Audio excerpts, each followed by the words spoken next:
Ontem a polícia recuperou vários objetos, que foram furtados na região da zona sul de Teresina, incluindo um portão que tinha sido carregado pelos suspeitos, que também tem envolvimento com o caso do vigilante que foi esfaqueado na semana passada, quando tentou intervir em um furto.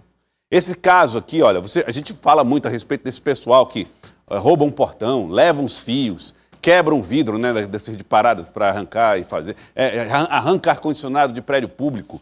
Essas pessoas não são violentas, não é verdade? Não são até o momento em que são abordados pelos vigilantes. E aí acontece o que aconteceu nesse caso no dia 12, semana passada, aqui na cidade de Teresina. A Micaela Ramos vai trazer os detalhes para nós no Jornal do Piauí. Micaela.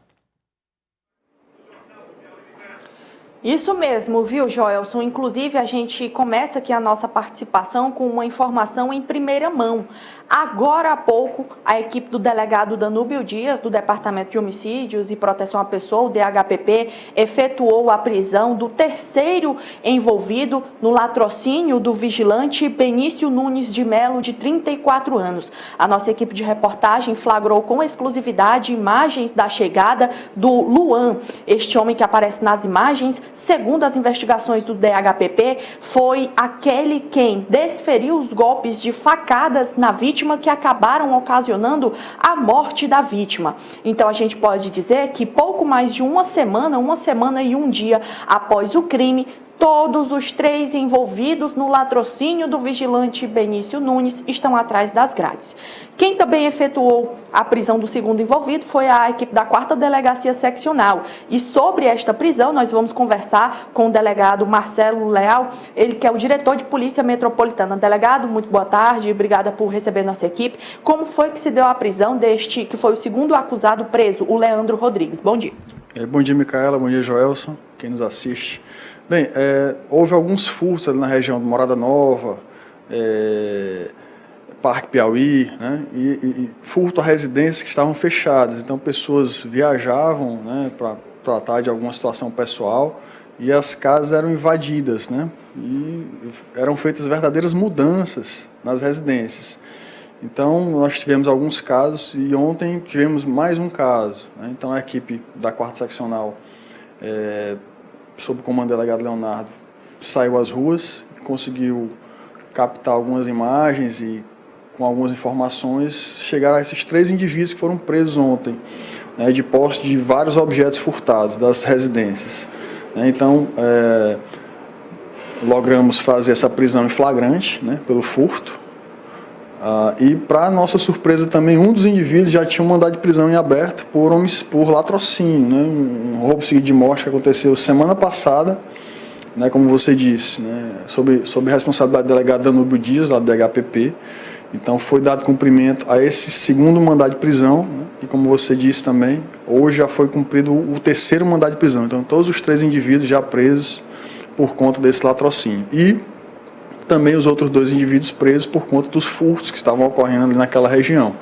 Então, nós cremos que com essas prisões, nós teremos um pouco mais de paz social no que tange esses crimes contra o patrimônio lá naquela área lá.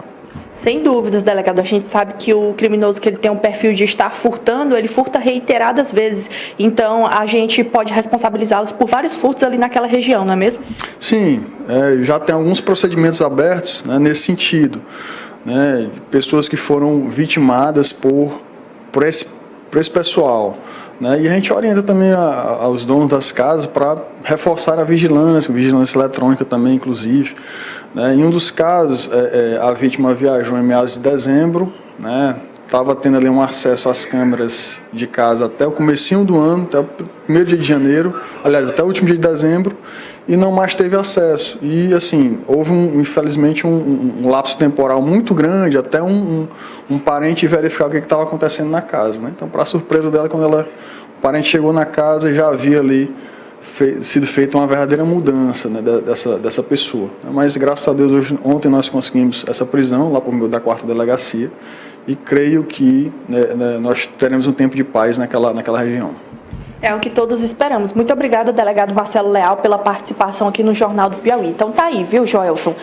O Leandro Rodrigues, que era acusado desses furtos, foi para trás das grades pela equipe da 4ª Delegacia Seccional. Agora há pouco foi preso acusado de desferir as facadas que mataram o vigilante, que se chama Luan. E também foi preso um outro Luan, Luan do Nascimento, que está no Hospital de Urgência de Teresina, porque durante os furtos se machucou, agora precisa fazer cirurgia. Então os 3 envolvidos no latrocínio do vigilante Benício Nunes estão atrás das grades. Joelson. Muito obrigado, Micaela, pelas informações desse caso absurdo, né? Do trabalhador que foi morto fazendo a sua função, cumprindo o seu papel. Agora, Micaela, tem um outro caso que está sob investigação, eu não sei se nós já temos alguma novidade em relação a isso, que é o caso da mulher carbonizada e jogada num lixão. O fato aconteceu na zona sul de Teresina. O corpo dela foi queimado e encontrado em um lixão na zona sul da capital. A informação que a gente tem é que há prisões já nesse caso também? Isso mesmo, viu, Joelson? Novamente a nossa equipe conseguiu flagrar em primeira mão e com exclusividade a chegada da presa Elizabeth Alves, ela que tem 58 anos de idade e que foi presa no âmbito de uma investigação que apura o assassinato da Morgana Michele. A presa Elizabeth Alves, de 58 anos, foi presa pela equipe da delegada Natália Figueiredo, do Núcleo de Feminicídios, e de acordo com as investigações, ela foi a mandante do assassinato da usuária de drogas e moradora de rua. Perdemos o sinal da Micaela, mas olha só, você está vendo aí a imagem da mulher que foi presa, a vítima, a pessoa que foi morta, era uma pessoa em situação de rua, né? A que morreu, essa daí que você está vendo na imagem, era usuária de droga, acabou virando moradora de rua pela sua condição, né, de usuária de drogas, e foi morta e teve o corpo queimado e jogado aí nesse lixão, na zona sul de Teresina. A mulher foi presa, agora a acusada desse crime foi presa, e a delegada Natália Figueiredo foi a responsável por essa prisão e conversou com a Micaela. Vamos ver. Segundo as informações, a Morgana era usuária de drogas, né, praticava pequenos furtos na região e teria havido alguns desentendimentos entre ela e a Elizabeth. Segundo as informações, também teria entrado em conflito em algumas vezes com Camilone. Então, teria sido essa motivação, né, deles terem tirado a vida de Morgana dessa forma tão cruel. E cumprimos hoje pela manhã um mandado de prisão expedido em desfavor de Elizabeth e Camilone encontra-se foragido, né? Então, a gente está até alerta, quem tiver conhecimento dela que denuncie, ela se encontra na condição de foragido. Sobre o histórico da vítima, o que é que foi levantado no inquérito? Bem, nós conversamos com familiares, de fato, ela, pela questão do histórico, era realmente moradora de rua, fazia uso de entorpecentes, praticava furtos na região, até um perfil característico de um usuário, né, acaba praticando pequenos furtos para justamente subsidiar o seu vício. Tá aí, situação, né? As pessoas são levadas à condição de moradores de rua em função desse vício absurdo que é o de drogas. E aí acabam se envolvendo morte. É sempre ou quase sempre o resultado dessa mistura.